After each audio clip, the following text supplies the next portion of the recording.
Deixa eu ver sua cara, seu rosto. Quem está em casa, sejam todos bem-vindos aqui ao nosso culto da Igreja do Evangelho Quadrangular. Que Deus te abençoe poderosamente onde você está. Onde você está, saiba que o Senhor vai te alcançar. Os mesmos milagres acontecendo aqui acontecerão na sua casa, onde você está. Receba essa promessa do Senhor sobre a sua família, sobre o seu lar, em nome de Jesus. Que Deus abençoe vocês. Dá um abraço quem está à sua direita, à sua esquerda. Glória a Deus. Amém. Como que é ser um verdadeiro adorador? O que a gente pensa? Estamos falando hoje sobre esse assunto pela manhã. E há muita gente que confunde, sabe, irmãos? Há muita gente que entende tudo errado.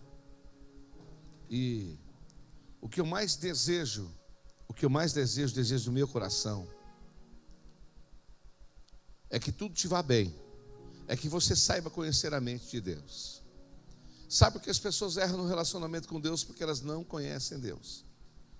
Então, às vezes, na sua mente, quando você fala assim, levante as mãos para adorar, você pensa que adorar é levantar a mão e cantar uma canção. Mas adorar é muito mais do que levantar a mão. Num culto, onde você está num culto, e você levanta a mão e você entende isso como uma adoração. Então agora vamos adorar. Quando você está cantando, você está celebrando ao Senhor, é uma forma de você servir ao Senhor, mas a adoração, ela vai além de você cantar uma canção e levantar seus braços para os céus. É por isso que muita gente está vazia na igreja. Nós precisamos compreender o que é a verdadeira adoração. Jesus encontra-se com uma mulher num poço de Jacó. Ele diz para essa mulher, ela pergunta, onde que é que a gente adora? Porque os samaritanos adoram no monte, os judeus adoram em outro monte. Qual é o monte certo? Qual é o lugar certo? E Jesus disse, os verdadeiros adoradores adorarão ao Pai em espírito e em verdade. É por isso que nós cantamos isso hoje. Adoração, ela compreende adorar em espírito, quando você está orando, quando você está levantando as mãos, quando você está entregando em oração a sua vida, mas também em verdade. E quando fala em verdade, a adoração compreende sacrifícios. A adoração não é meramente você levantar as mãos e não fazer nada. Se você entender, todos os povos deveriam subir anualmente a Jerusalém para adorar, e iam para o sacrifício. Quando Deus chama Abraão e disse, Abraão, pega Isaac, leva Isaac ao monte Moriá e sacrifica seu único filho ali para mim. Deus pediu para Abraão, Abraão era velho, gerou aquele menino com 100 anos de idade, de repente ele vê Deus pedindo o máximo que ele tinha, a sua melhor alegria, o seu melhor, e Deus pede, então Abraão leva. Deus estava provando Abraão, para ver se ele ainda era o primeiro lugar no coração de Abraão. E Abraão obedeceu, e diz a Bíblia que ele falou para Sara, amanhã nós vamos levantar e eu com Isaac, nós iremos ao monte Moriá fazer um sacrifício, vamos adorar ao Senhor. Só não contou para Sara. Se ele tivesse contado para Sara, eu tenho certeza que ela, como mãe, ia pular na frente. E aí eles vão, levantam-se de madrugada, saem com seus empregados e vão para o monte Moriá. Lá no pé do monte, ele disse para os seus empregados, fiquem aqui. Olha o que ele disse, ele estava indo para sacrificar o seu filho.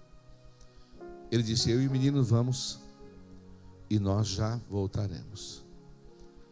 Sabe por que Hebreus 11 explica por que Abraão falou desse jeito? Porque Abraão tinha uma convicção, mesmo que eu o sacrifique porque Deus mandou, Deus é poderoso para ressuscitá-lo. Então nós vamos voltar. No caminho o menino pergunta, pai, nós estamos levando a lenha, nós estamos levando o fogo, nós estamos levando o punhal, mas onde está o cordeiro para o sacrifício? E Abraão responde, a primeira vez que você ouve na Bíblia a palavra Jeová Jiré, que significa Deus proverá. Ele disse, Jeová Jiré, meu filho, Deus proverá, Deus proverá. E ele subiu, e de repente ele começa a amarrar Isaac em cima da lenha. Isaac começou a entender na sua mente, porque ele já havia participado de diversas adorações com seu pai. Todas as adorações compreendem sacrifício. Não é meramente você levantar mãos na igreja. Se você entende isso, essa forma como uma mera adoração, que você eu estou levantando a mão, eu vou adorar a Deus, mas se você não envolver a sua vida num sacrifício, isso não é uma adoração genuína. Isso é apenas um gesto de você levantar as mãos e mais nada. Adoração compreende serviço. Adoração compreende você ter compromisso. Então quando você fala, eu sou um adorador, você não pode se basear apenas que você canta canções e levanta as mãos na igreja. Isso é muito vazio, isso é muito fútil, se você entender que isto é uma verdadeira adoração. Abraão então amarra seu filho, e quando ele levanta o punhal, o Senhor diz, não faça isso, Abraão. Não faça isso. E ele viu ali um animal preso pelo chifre num galho, e ele pega aquele animal e ele sacrifica o seu animal. Sabe, Jesus deu a vida por cada um de nós, ele foi o nosso sacrifício vivo. O Joel sempre canta, o sacrifício vivo. Lembra? Por nós, como é que é? Se entregou por nós. E aí?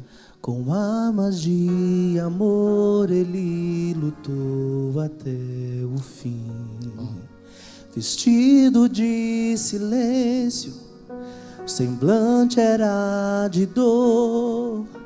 A todos que o feriu lá no Calvário perdoou. Subiu naquela cruz, E aí? sem nada reclamar. Cordeiro imaculado que sofreu por me amar. Diga assim. E a minha vida Declare isso bem forte, fala isso. foi lavada pelo sangue de Jesus. A minha história dividiu Minha entre o antes e o depois. Dividiu. Declare isso com a sua boca, diga assim. Antes e depois. Por quê? O que ele fez? Pelo sangue, pelo sangue, diga, de Jesus. Você pode levantar a mão e declarar: eu fui salvo pelo sangue. Fui salvo pelo sangue. Fui curado pelo sangue. Fui salvo, fui curado, fui liberto. Fui liberto pelo fui comprado. Sangue.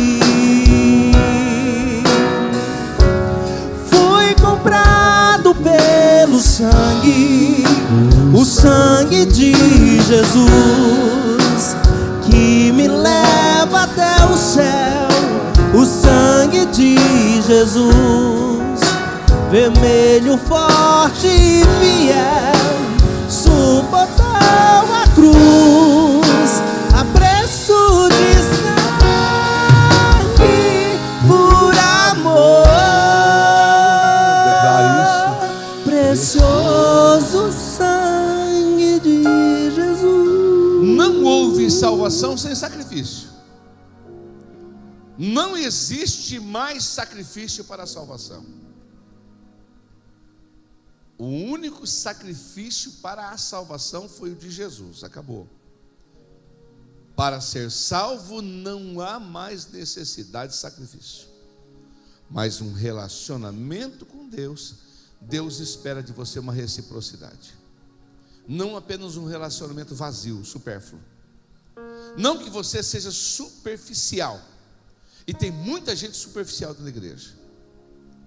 Tem muita gente que o relacionamento com Deus, Ezequiel teve uma visão no capítulo 47, não precisa pôr, do livro de Ezequiel. Ele viu um rio de águas purificadoras. E à medida que ele entrava, a água dava pelo tornozelo, pelo joelho, pela barriga. E teve um passo a mais, ele teve que mergulhar. Algumas pessoas se relacionam com Deus apenas até o tornozelo, outros até o joelho, outros vão um pouquinho mais. Sabe, não existiu forma do Senhor salvar-nos, nos comprar. Alguém tinha que morrer. Você sabia que todas as vezes que você peca, você deveria morrer? Eu deveria morrer, porque o salário do pecado é a morte. E por que nós não morremos? Por causa do sangue de Jesus. Então a misericórdia do Senhor não permite, porque todas as vezes que nós pecamos, nós merecemos a morte, nós temos que ser executados imediatamente. Então, por causa da graça, por causa da misericórdia, isso não acontece conosco. Mas o que Deus espera de nós? A reciprocidade no relacionamento. Espera que você seja um crente firme. Espera que você pare de ficar andando com os pés em duas canoas. Espera que você tome decisões e seja firme de verdade. Uma hora aqui, uma hora lá fora. É importante você entender isso. Todos nós queremos ver a glória de Deus se manifestar sobre a igreja. Mas a igreja precisa entender que a igreja mudou muito no decorrer dos anos. E às vezes nós damos em reciprocidade para o nosso Deus o mínimo. Quando Ele fez o sacrifício enorme por nós, o sangue, o seu próprio Filho. Você imagina o próprio Deus se encarnar aqui na terra na pessoa de um homem, de tanto que Ele nos amou. Por isso que a Bíblia diz que Deus amou o mundo. Então alguém tinha que morrer. Antigamente as pessoas ficavam fazendo sacrifícios por cada pecado que cometiam, um animal morria, e de repente precisava de um cordeiro que morresse por toda a humanidade, pelos pecados de todos e os pecados que haveriam de ser cometidos ainda por nós. Então Deus envia Jesus, e Ele vai até a última consequência. Até qual consequência você vai com Jesus? Até onde você vai? Qual é o preço teu que, se aparecer na sua frente, você se vende? Qual é o teu preço, irmão? Qual é o teu preço? Até onde você vai? Qual é o teu preço de negociação com a tua fé? A sua fé é uma fé negociável ou a sua fé é uma fé inegociável? Você está à venda? Judas esteve à venda para atrair Jesus. 30 moedas de prata era suficiente para atraí-lo. Uns traem Jesus por outras e outras e outras coisas muito mais barato do que isso. Qual é o teu preço? Então o Senhor espera de nós que nós voltemos a ser como a igreja, aquela igreja primitiva, a igreja de raízes. Lembra? Sempre vou lembrar. Vamos lá? Da coragem, do amor, da firmeza e vontade, da fé e devoção, da igreja do tempo de Paulo, de Pedro e João, que enfrentavam a fúria de Roma, mas nunca negavam sua fé de cristãos. É um exemplo para mim, verdadeira lição. Eu queria ver a bravura dos santos em plena arena, enfrentando os leões. Quanto mais a fogueira queimava, mais se ouvia o louvor dos nossos irmãos. Sobre o sangue tombavam nas ruas, chegavam nos céus com a vitória nas mãos. É um exemplo para mim, verdadeira lição. Diga isso aí. Oh meu Deus, reaviva a tua igreja de novo. Faz a chama arder neste povo, como eram os primeiros cristãos. Oh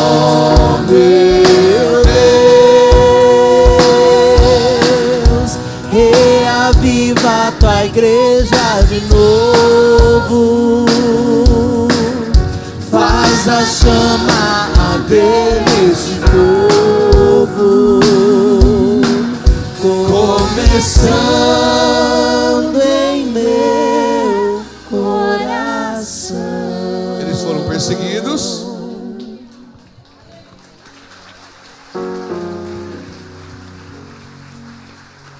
Eles foram uma igreja perseguida, porque eles não podiam se reunir.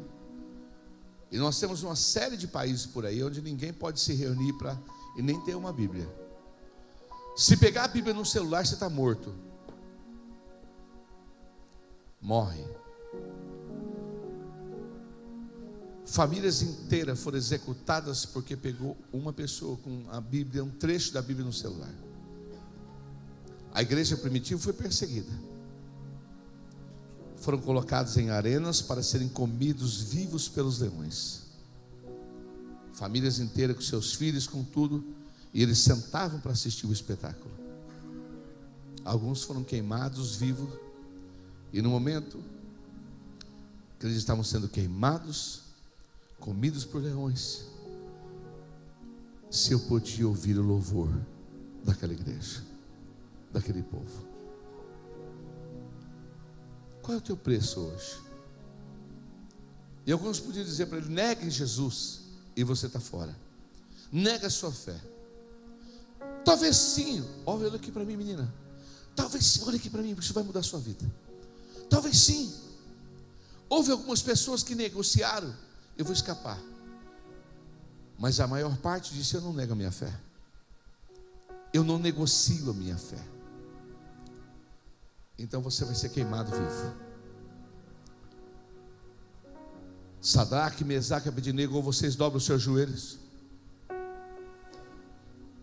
ou vocês vão ser lançados na fornalha de fogo. Eles poderiam dizer: Deus, é só esse momento para nós escapar da morte. Mas sabe aquela fé inegociável? Ó Rei, fique sabendo que nós não dobraremos os nossos joelhos perante Ti. Então vocês vão ser lançados. Se o nosso Deus quiser nos livrar, se Deus fizer, Ele é Deus. Ele é Deus. Se a porta abrir, Ele é Deus. Mas se fechar, continua sendo Deus. Ó Rei, fique sabendo, não negociamos a nossa fé. Então vocês vão ser lançados. Amarrem eles. E sabe o que eles disseram? Se o nosso Deus quiser nos livrar, Ele nos livrará. E se Ele não quiser nos livrar, nós seremos queimados. Mas nós não negociamos a nossa fé. E os crentes de hoje, como é que estão? Ei, irmã, um homem é suficiente para romper com a sua aliança? Um namorado? Um moço bonito? Uma moça bonita, irmão? Um copo de alguma coisa? Um trago de alguma coisa? Uma balada, uma companhia? Qual é o teu preço? Qual é o teu preço? O que te afasta da igreja, da casa de Deus? Por que você fica caindo e levantando, caindo e levantando? Por que você não se liberta dessa questão? Por que todas as vezes que você fala, não vou mais pecar, e você volta e comete a mesma coisa? Qual é o teu preço? Por que você está negociando? Por que você está tornando tão barato o sacrifício? Os verdadeiros adoradores não adoram aqui na igreja apenas de mãos levantadas. Eles negam a si mesmos. Eles tomam a sua cruz e eles seguem a Jesus. Você tem um nome que você precisa zelar por ele. Se o meu povo, que se chama pelo meu nome, você é conhecido pelo nome do Senhor, não negocie a sua fé.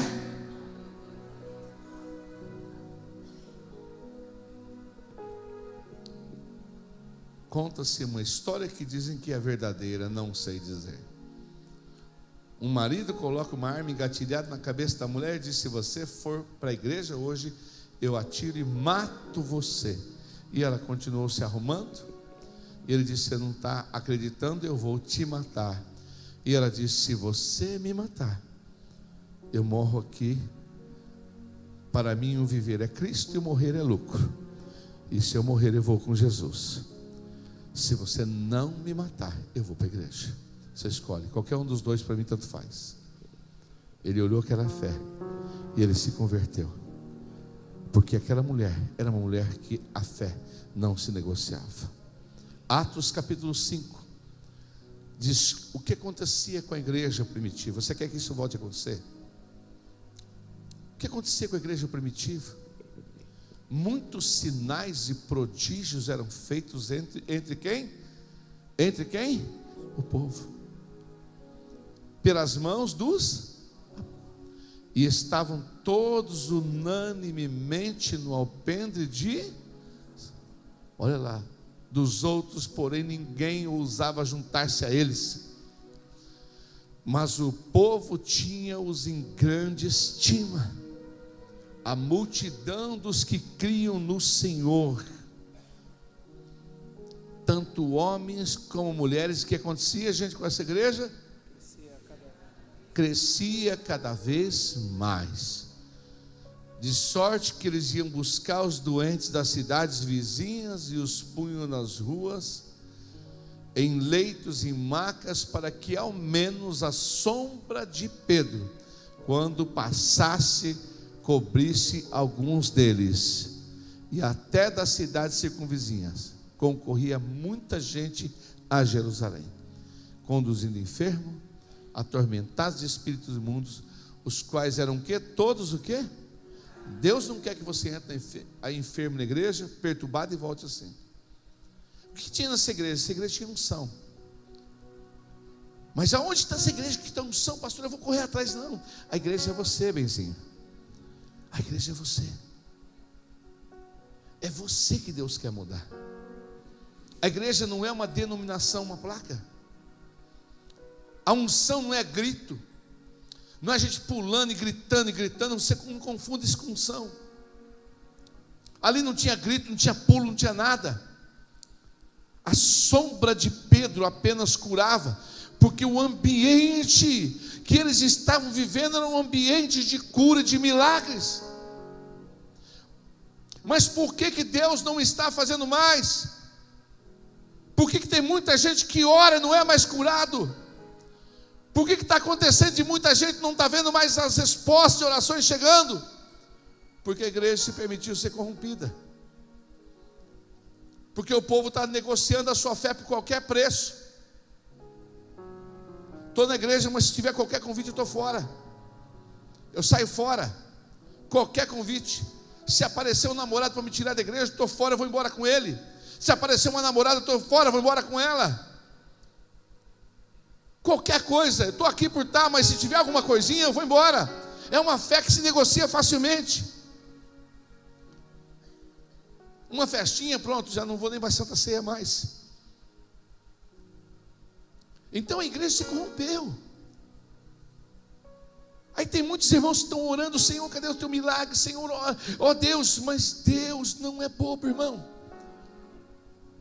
Aprenda uma coisa. Gálatas capítulo 6, versículo 7 diz: não erre, não erre.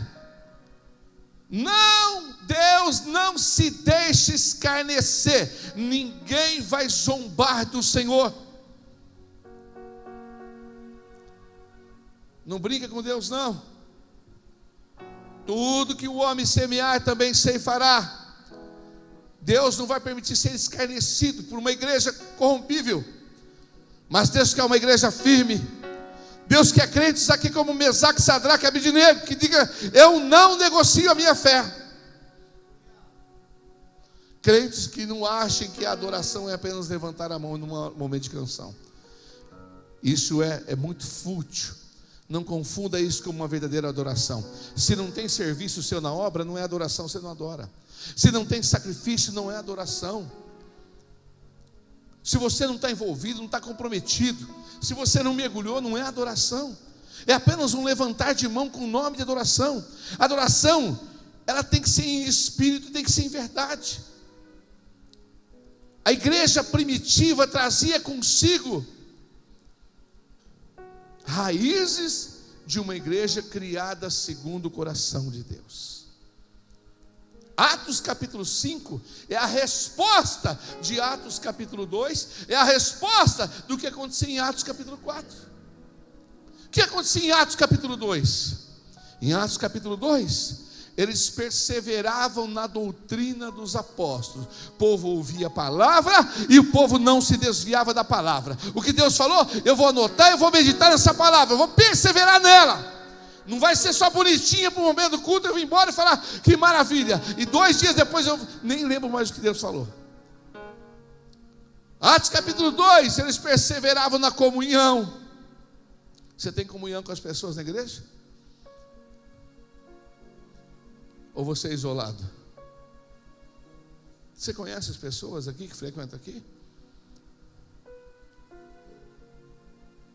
Eles perseveravam na comunhão, no partir do pão, nas orações. Você ora junto? Você tem amizade com as pessoas da igreja? Ou você acha que a igreja é você isolado no seu mundo isolado? Aí eu quero ver Deus manifestar o capítulo 5, mas o capítulo 5 é apenas consequência do capítulo 2 e do capítulo 4. Eu quero ver a glória de Deus. Em toda a alma tinha temor. As pessoas eram crentes de verdade. Muitas maravilhas e sinais se faziam pelos apóstolos dele. Vai deixando aí, porque o povo era crente, tinha temor. O povo tinha medo de errar. Todo mundo tinha medo, se policiava.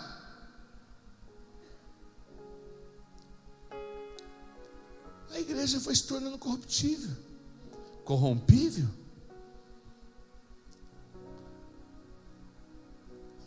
Pecado não é mais pecado, é normal. Está tudo certo. O amor venceu. Eu não quero mais confrontar isso. A igreja foi se corrompendo. Mas na igreja primitiva, em toda a alma tinha temor. O povo era crente. Se nós queremos ver Deus se manifestar outra vez, e é com você que Deus está falando nessa noite, muitas maravilhas e sinais se faziam. Deus vai voltar a curar e operar maravilhas. Amém? Esses dias estive numa igreja em Bauru, uma igreja pequenininha, fazendo uma visita. Um pastor, um senhor já. E fui lá reunir com a liderança deles, porque eles estavam querendo uma palavra. E eu disse para eles, pastor Félix, eu já estive aqui. Eu já estive aqui. Falei para ele. Eu me lembro como se fosse hoje. Uma mulher expeliu aqui caco de vidro pela pele. Foi terrível, possessa. Quantos milagres aconteceram nessa igrejinha que cabia 40 pessoas sentadas. E nós viemos fazer campanha aqui, o pastor Félix, eu disse para ele, as pessoas faziam fila para entrar. Em toda a alma tinha temor. Deus quer que a igreja volte a ser mais crente. Amém? Muitas maravilhas se faziam. Olha o 44. Todos os que criam estavam o quê? O quê? E tinham tudo. Tinha comunhão, gente. O povo era um povo unido. 45. Olha, isso é pesado. Isso aqui é louco. O povo que tinha mais dinheiro se preocupava em ajudar quem não tinha. Às vezes a gente tem em nosso meio gente passando necessidade pesada.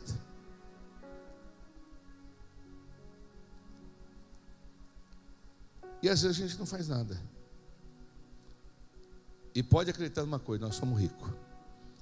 Pode acreditar e pode dizer para você: eu sou pobre, pastor, mas sou limpinho. Se você é limpinho, eu não sei, não cheirei você. Pobre você não é. Pobre você não é. E acredito que você seja limpinho também. Mas não fala que você é pobre, não.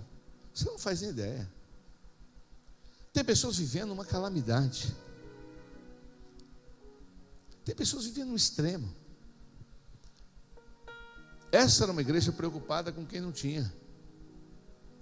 Como é que Deus pode nos abençoar se nós fechamos os olhos ao mendigo Lázaro que grita na porta da nossa casa e a gente passa com o nosso carrão e vai embora?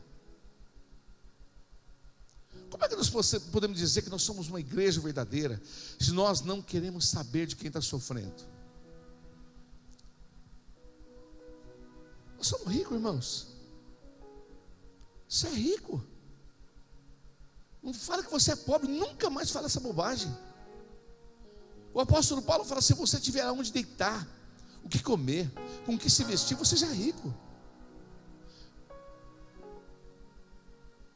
Vendiam propriedades e bens e repartiam com todos segundo o que havia de necessidade.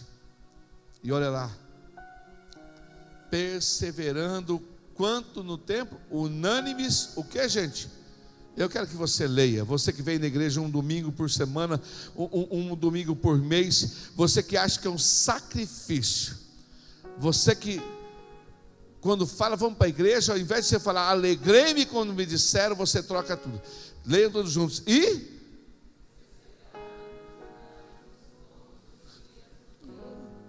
todos os dias no templo. Era um povo de estar firme. Às vezes você vem uma vez por semana, vem reclamando.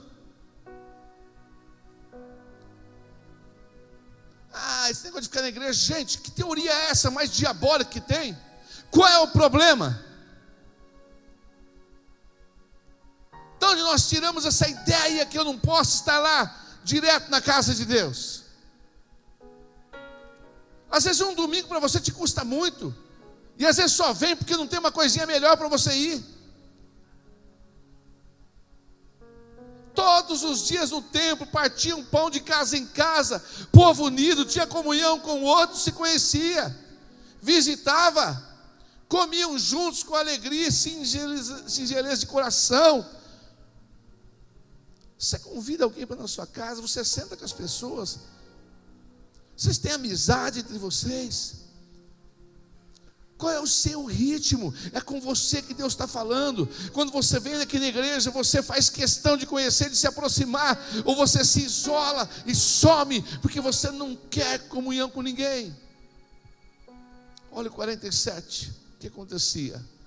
Louvando a Deus, caindo na graça de todo o povo, todos os dias. Deus ficava feliz de ver uma igreja que se preocupava com o que não tinha, de ver uma igreja que vivia em comunhão.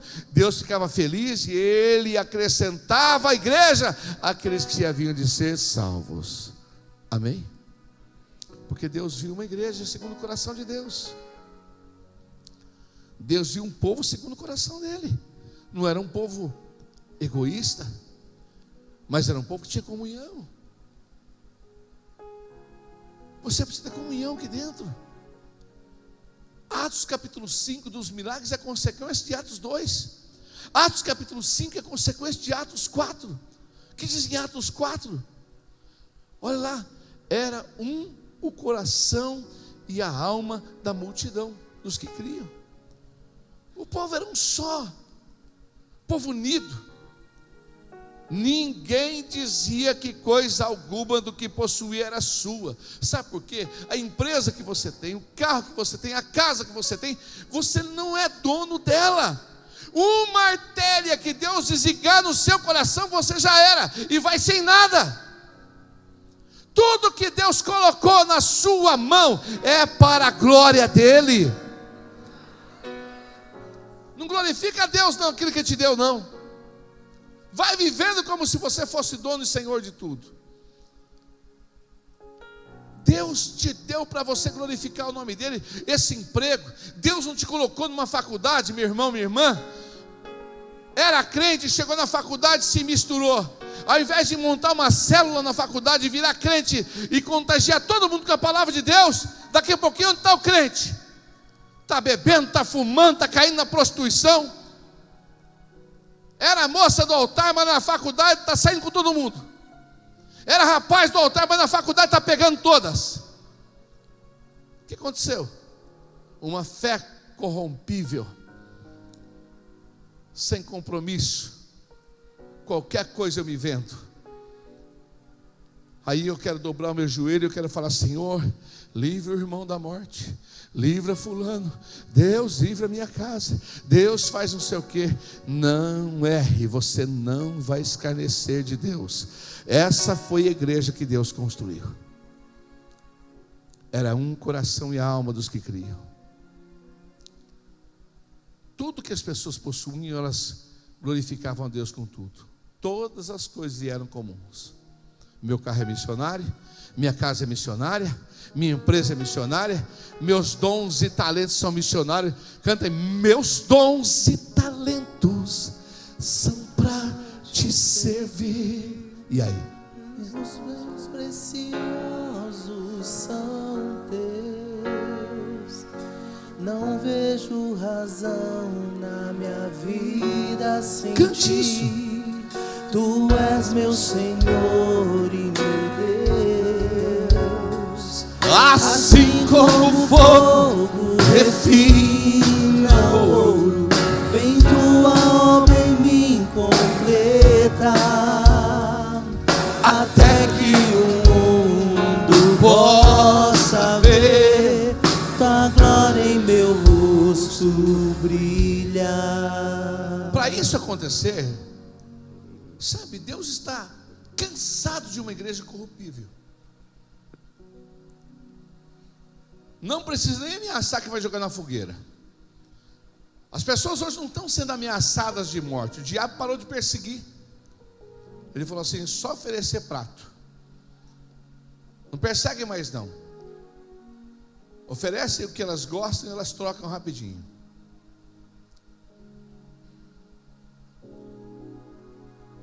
É rápido. É qualquer coisa que eles interessarem, eles largam a fé e eles pulam para o lado de lá. Sabe, irmãos? Põe aquela imagem que eu mandei para você hoje, Tiago. Olha para essa imagem aqui e guarde ela na sua alma, para você não falar que eu não te avisei. Guarde ela no seu coração. Ele vai colocar lá já. Todo mundo pode ler junto? Vamos lá?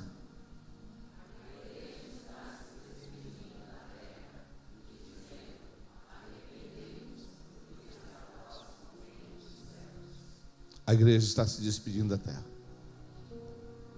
Deus está separando o joio do trigo, os bodes das ovelhas. Deus está separando. E a Bíblia diz: sabe o que vai acontecer nos últimos dias? Quem é de Deus vai continuar tendo desejo de santificar mais ainda, mas o sujo, ele vai ter desejo mais pelo pecado de mergulhar mais. E aí você tem que dar uma olhada como é que você está. Mas dá para mudar tudo hoje. Atos capítulo 5 é consequência de Atos capítulo 2 e Atos capítulo 4. Continuando Atos capítulo 4, eu já estou encerrando. Os apóstolos davam com grande poder testemunho da ressurreição do Senhor. E todos eles havia abundante graça. Sabe o que é graça? É muito favor de Deus. E sabe o que eu quero? Que Deus aumente a graça. Se Deus aumentar a graça sobre você, você vai prosperar, você vai crescer, tudo vai dar certo. Nós precisamos de ter abundante graça sobre nós. Graça. Porque o povo vivia segundo o coração de Deus. Se olha o que diz no outro: não havia entre eles o que, gente? Necessitado algum. Porque todos que possuíam bens vendiam, quem tinha demais trazia o preço. Está aqui, pastor. Está aqui, apóstolo. Eu quero ajudar. Esses dias estamos terminando de construir uma casa para uma irmã. Ela mandou para mim uma foto e disse: pastor, olha onde eu moro. Uma casa de lona, chão de terra, uma telha de eternite, tudo amarrado. Aqui eu vivo com meus filhos. E a pessoa frequentando nossa igreja. Eu falei: Deus Todo-Poderoso, é membro da nossa igreja desse jeito. Eu falei: a igreja vai dar casa para você. Pode ir lá. Chamei a pastora Alana, que cuida lá daquele setor, pastor Joel, e disse: vai lá e compra. Ela pediu 200 blocos. Eu falei: nós vamos construir a casa inteira. Não custa nada, nós somos ricos. Não custa nada. Não é tanto que ela pediu. Mandou a foto agora que colocou o piso. Eu me senti tão aliviado. Sabe, irmãos, tem coisas, tem roupa que você guarda no seu guarda-roupa que você não usa. Aí você fica se prendendo a tanta coisa. Tem coisa estragando a sua casa. Tem coisa que você está com a mão fechada. Não abençoa ninguém. Precisa mudar isso. Olha, por que tinha milagres? Porque Deus viu uma igreja unida. Igreja não é culto, gente. Igreja não é só vir aqui no domingo fazer um culto, levantar a mãozinha, estou te adorando, e vamos embora e cada um por si. Isso não é igreja. Igreja é sacrifício, igreja é compromisso, igreja é lealdade, é fidelidade, é comunhão, é preocupação com o outro, é um cuidando do outro. É uma fé que não se vende por nada, não se troca por nada.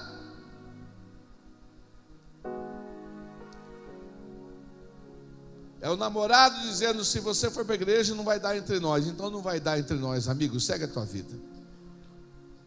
Porque eu sou ovelhinha de Jesus.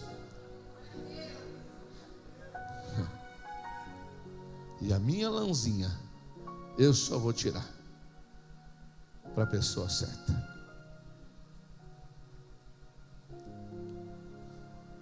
Olha o 35.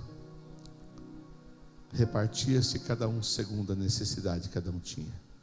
Uma igreja de comunhão, uma igreja de temor, um povo crente, um povo fiel ao Senhor, um povo que depois foi perseguido. Sempre vou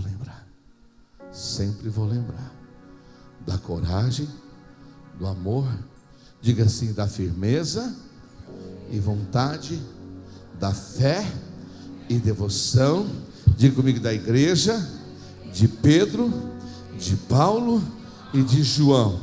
Fala que enfrentavam a fúria de Roma, mas nunca negavam sua fé de cristão. Muitos sinais e prodígios vão acontecer.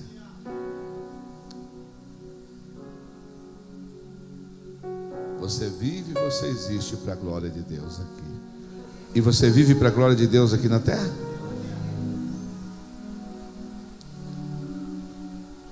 Meu prazer é te louvar, é verdade isso? Meu prazer é estar nos átrios do Senhor. Se é prazer, você não negocia. Meu prazer é viver mesmo na casa de Deus. Onde você está todo domingo de manhã quando você canta essa canção? Dia de culto de manhã do Espírito Santo, busca do poder de Deus. Seu prazer é viver na casa de Deus. Você usa o domingo de manhã para o seu futebol, para o seu churrasco, onde você deveria amanhecer aqui no culto às 8 da manhã, participar da escola bíblica. Seus filhos, sua família tem vindo para a igreja? Você está trazendo seus filhos para a igreja? Você é um sacerdote da sua casa? Você é uma profetisa lá dentro? Porque Débora, a Bíblia fala de Débora. Eu adoro falar sobre Débora, amo falar sobre Débora. Só se sabe que o marido dela se chamava Lapidote, mas a Bíblia diz que ela era esposa, certamente era mãe. Ela também trabalhava fora, ela era juíza. O escritório dela embaixo de uma palmeira. Não tinha ar-condicionado, não tinha cadeirinha macia, não tinha nada. Era lá que ela trabalhava, julgava o povo, juíza. O fórum dela era lá. Só isso não, ela era profetisa também. Sabe, você vai responder pela sua casa. Tem muitos pais hoje sofrendo porque negligenciam, nem com os filhos não traz mais. Ai, mãe, eu estou cansado, não vou para a igreja. Então fica, filho, vai deixando. Não traz não. Não pega pela mão. Ah, mas pastor, mas está frio. Você não traz porque está frio, você não traz porque está calor, você não traz porque está chovendo. Irmão, a gente precisa voltar à igreja de novo. Oh, meu Deus, diga a Ele. Reaviva tua igreja de novo.